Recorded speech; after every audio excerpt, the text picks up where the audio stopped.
मित्रों, आज मैं पुनः से आपके समक्ष एक नई वीडियो के साथ उपस्थित हुआ हूँ। यह वीडियो बहुत ही अच्छी है और बहुत ही जानकारी इस वीडियो के अंदर आपको मिलेंगी। जैसे कि ऊपर आपको दिख रहा है, आदिकाल के नामकरण पर आचार्यों के अनेक मत हैं, आप सभी जानते हैं। विस्तृत जानकारी हिंदी साहित्य इतिहास, क्या है आचार्यों का मत आखिर आदिकाल के नामकरण पर। और ये चौथी वीडियो है मित्रों आदिकाल पर। मुझे देखकर खुशी हो रही है कि 90-100 लोग रोज़ देख रहे हैं मेरी वीडियो को, तो मुझे भी उत्साह मिल रहा है बनाने का। मेरे अंदर उत्साहवर्धन हो रहा है आपके द्वारा। तो मैं चाहता हूँ कि जितनी ज़्यादा हो सके उतनी ज़्यादा मैं आपको जानकारी दूँ और आपको हिंदी साहित्य के इतिहास के बारे में पूर्ण रूप से जानकारी प्राप्त कराऊं, यह मेरा उद्देश्य है। आइए तो पहले गुरु वंदना कर लेते हैं। मित्रों,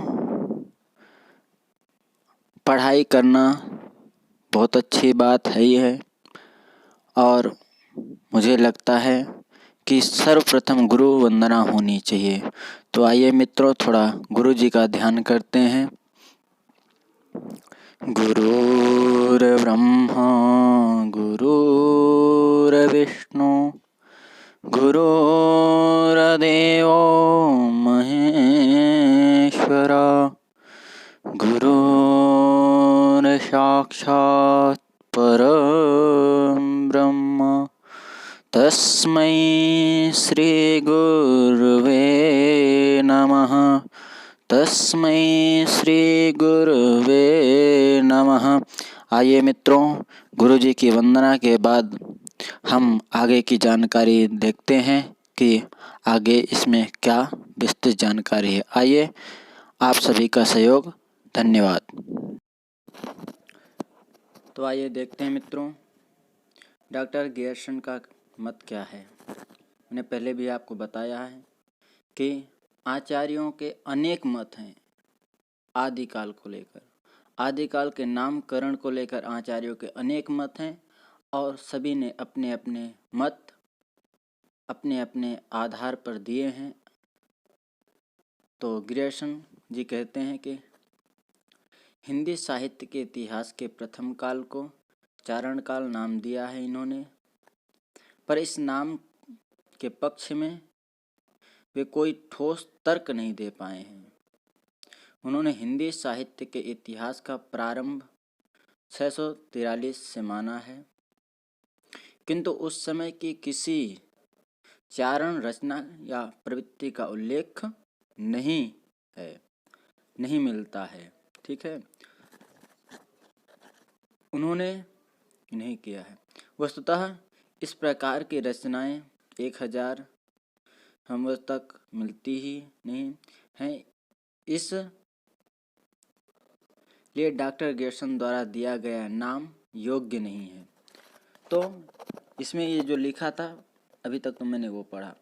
अब मैं आपको बताता हूँ कि डॉक्टर ग्रियर्सन जो थे वो बहुत बड़े विद्वान थे अपने आप में और काफ़ी उनकी ख्याति है और नामकरण जो हुआ है आदिकाल का, उसमें भी उनकी भूमिका है। और इन्होंने चारण काल कहा है हिंदी के आदिकाल को, परंतु इसका कोई साक्ष्य प्रमाण नहीं प्रस्तुत होने के कारण उस समय के रचनाएं, उस समय के कवियों के मत नहीं मिल पाए, जिसके वजह से यह नाम उपयुक्त नहीं हुआ। वैसे तो इन्होंने इस नाम को रखा है कि चारण काल नाम दिया है, परंतु हिंदी साहित्य के इतिहास में आचार्य शुक्ल जी ने आदिकाल नाम ही दिया है और वही नाम सर्वमान्य है। आइए फिर आगे देखते हैं दूसरे आचार्य के मत। आचार्य महावीर प्रसाद द्विवेदी। आचार्य जी का मत है, आचार्य महावीर प्रसाद द्विवेदी, उन्होंने हिंदी साहित्य के प्रथम काल का नाम बीज वपन काल रखा। यह नाम योग्य नहीं है क्योंकि साहित्यिक प्रवृत्तियों की दृष्टि से यह काल आदिकाल नहीं है। यह काल तो पूर्ण परवर्ती परिनिष्ठित अभ्रंश की साहित्यिक प्रवृत्तियों का विकास है, ऐसा आचार्य महावीर प्रसाद द्विवेदी जी का मत है। आचार्य जी का मत भी हिंदी साहित्य के अनुसार और आचार्यों में एक मत न होने के कारण यह नाम भी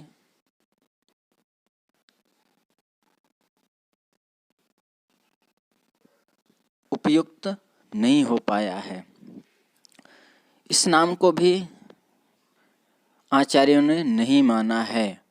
आचार्यों का मानना है कि बीज वपन काल नाम नहीं होना चाहिए क्योंकि उस समय की रचनाएं कुछ और हैं और आचार्य जी के नामकरण का ये जो मत है वह कुछ और दर्शाता है। आचार्य जी का मत बहुत सुंदर है, बीज वपन काल रखा है उन्होंने कि उस समय का प्रारंभ ऐसा माना है उन्होंने, परंतु इसमें आचार्य एक मत नहीं है। तो आइए अब दूसरे आचार्य क्या कहते हैं। मित्रों, आपको दिख रहा होगा कि डॉक्टर राम कुमार वर्मा का मत, ऊपर हेडिंग में ही सबसे ऊपर लिखा है डॉक्टर राम कुमार वर्मा का मत, कि उन्होंने आदिकाल को क्या नाम दिया है और उनका क्या मत है। तो आइए देखते हैं। डॉक्टर राम कुमार वर्मा, इन्होंने हिंदी साहित्य के प्रारंभिक काल को चारण काल नाम दिया है।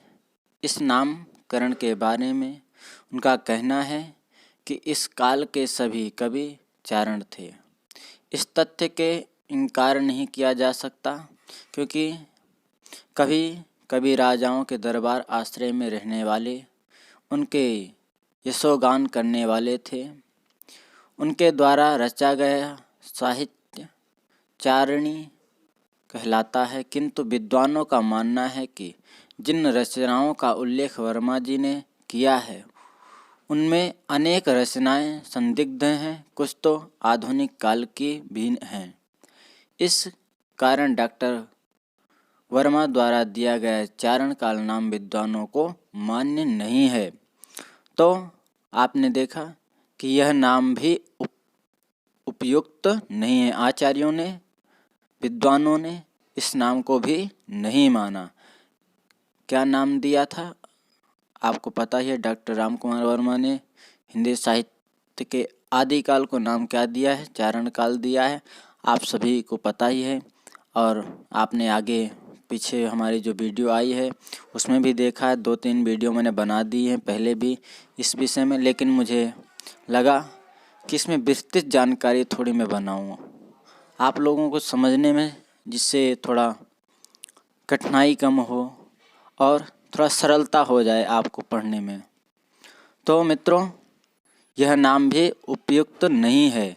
विद्वानों ने इस नाम को भी नहीं माना है और आदिकाल को आदिकाल ही कहा है, वीरगाथा काल ही कहा है। तो आइए दूसरे आचार्य का मत देखते हैं।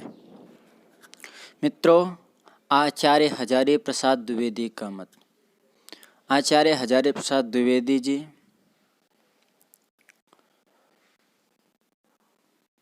का मत जो है, देखिए हम आपको दिखा रहे हैं, स्क्रीन में भी आपको दिख ही रहा होगा।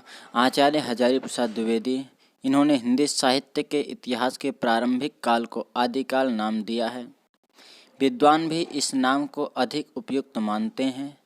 इस संदर्भ में उन्होंने लिखा है, वस्तुतः हिंदी का आदिकाल शब्द एक प्रकार के भ्रामक धारणा की सृष्टि करता है और श्रोता के चित्त में यह भाव पैदा करता है कि यह काल कोई आदिम मनोभावपन्न पारंपरिक विनिर्मुक्त काव्य रूढ़ियों से अछूते साहित्य का काल है। यह ठीक वही है। यह काल बहुत अधिक परंपरा प्रेमी, रूढ़िग्रस्त, सजग और सचेत कवियों का काल है।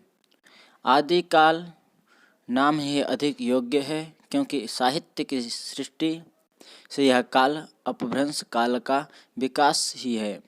परभाषा की दृष्टि से यह परिनिष्ठित अपभ्रंश से आगे बढ़ी हुई भाषा की सूचना देता है।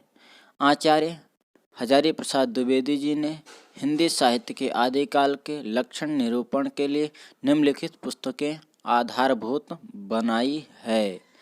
मतलब उन्होंने निम्न, ये जो आपको नीचे दिख रही हैं, इनको बताया कि इसलिए यह आदिकाल जो नाम है इसलिए यह उपयुक्त है और यही सर्वमान्य है। उन्होंने बताया है पृथ्वीराज रासो, परमार रासो, विद्यापति की पदावली, कीर्ति पताका, संदेशात्मक, और भी आपको ये दिख रही हैं, स्वयंभू का रामायण,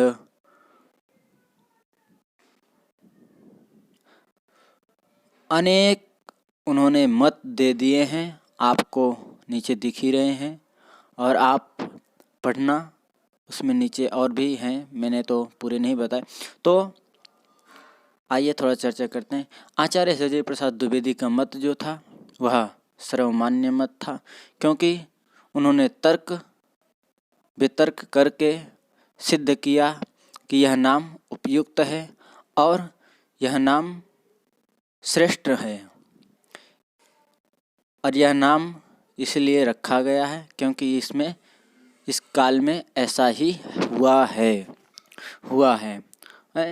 तो आपको अब तो पता ही चल गया होगा क्योंकि मैंने पूरी जानकारी आपके सामने लिख के और बोल के भी बता दी है कि आदिकाल नाम ही सर्वमान्य है और उपयुक्त है।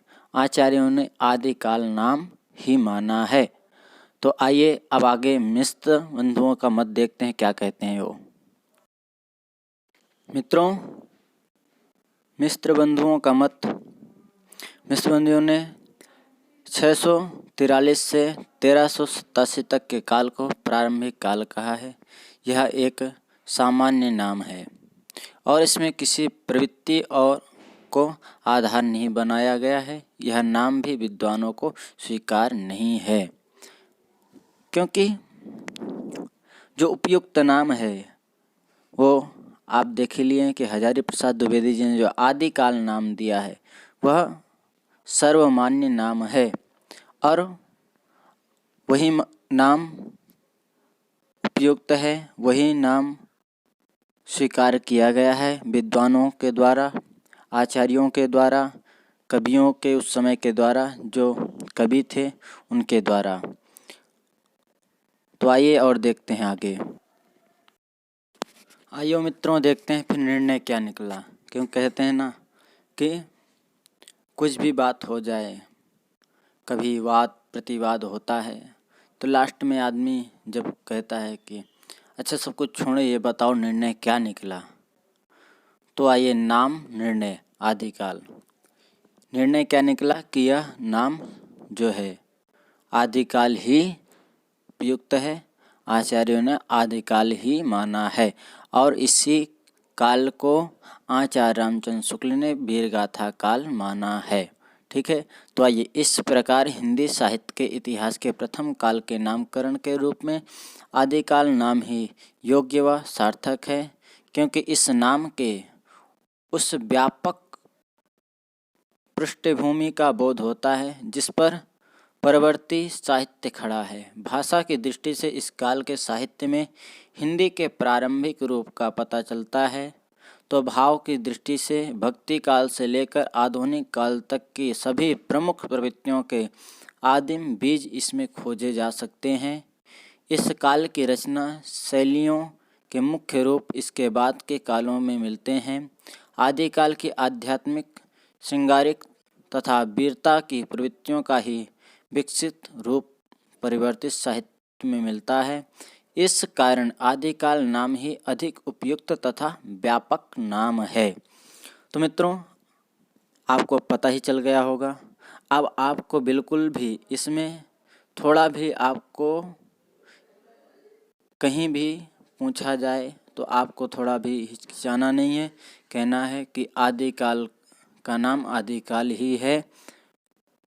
हिंदी साहित्य के इतिहास का जो नाम है, सर्वप्रथम प्रारंभिक नाम जिसे कहते हैं, वह आदिकाल है।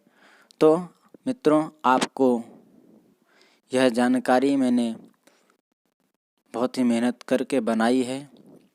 आप लोग इसे देखेंगे और इससे अपने आप को और अपने पूरे क्षेत्र को आप अपने ज्ञान के द्वारा, अपने उत्साह और पुरुषार्थ के द्वारा साक्षर बना सकते हैं। मित्रों, हमारा भारत युवा भारत है और युवा भारत की यह सोच है कि हम सर्वप्रथम श्रेष्ठ हों और श्रेष्ठ भारत के नागरिक कहलाएं। मित्रों, हमारा ये भारत आज से नहीं बल्कि कई 100 वर्षों पहले से ही हम सबसे ऊपर थे और सबसे ज़्यादा पढ़े लिखे और सबसे ज़्यादा विद्वान अगर कहीं थे तो वह भारत में थे। तो मित्रों, आप उस धरती में जन्म लिए हैं जो स्वर्णिम धरती है, जिसका इतिहास स्वर्णिम है। मित्रों, हम आज भी उस ऊंचाई को पा सकते हैं जिस ऊंचाई की पूरा विश्व कल्पना नहीं कर सकता, क्योंकि हमारा भारत अभी युवा भारत है। सबसे ज़्यादा अगर कहीं युवा है तो वह भारत में है, पूरे विश्व के अंदर। तो मित्रों, आदिकाल के नामकरण पर आचार्यों के अनेक मत हैं और वह मैंने आपको बताए हैं इस वीडियो में। विस्तृत जानकारी हिंदी साहित्य के इतिहास की मैंने आपको दी है और यह चौथा वीडियो है हिंदी साहित्य के इतिहास के बारे में, आदिकाल के बारे में मैंने बनाया है। जो आप लोगों को बस थोड़ा सा सपोर्ट करना है कि मेरे मेहनत साकार हो और मैं अपनी मेहनत को साकार कर पाऊँ। तो आपको केवल आपने पढ़ लिया है, आपने इसमें से कुछ अर्जित कर लिया है, तो आपका एक काम है कि इस वीडियो को आप आगे तक थोड़ा सा शेयर कर दें, सब्सक्राइब कर दें और लाइक कर दें। चैनल में बेल आइकन दबा दें, जिसके वजह से अगर कोई भी वीडियो मैं बनाता हूं और अच्छी तो सबसे पहले वो आपके पास पहुंचे। इसलिए मैं चाह रहा हूं कि आप सभी लोग ग्रुप को, मेरे चैनल को एक कदम उन्नति के पथ, आपको दिख ही रहा भाग 4 के नीचे लिखा हुआ है एक कदम उन्नति के पथ। चैनल को सब्सक्राइब करें, लाइक करें, शेयर करें और अपना मत ज़रूर दें।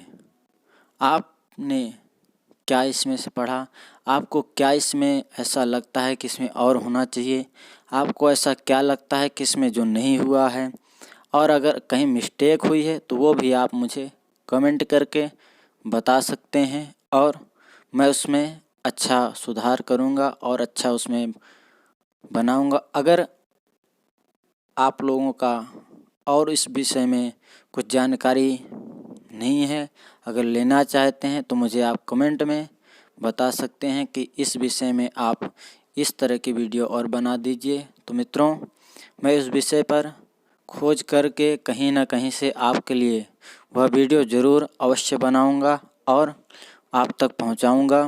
मैं भरत भार्गव एक कदम उन्नति के पथ आपके सहयोग से यह वीडियो आप तक पहुंचा रहा हूं। धन्यवाद। लाइक करना, सब्सक्राइब करना और शेयर ज़रूर करना। धन्यवाद। Thank you.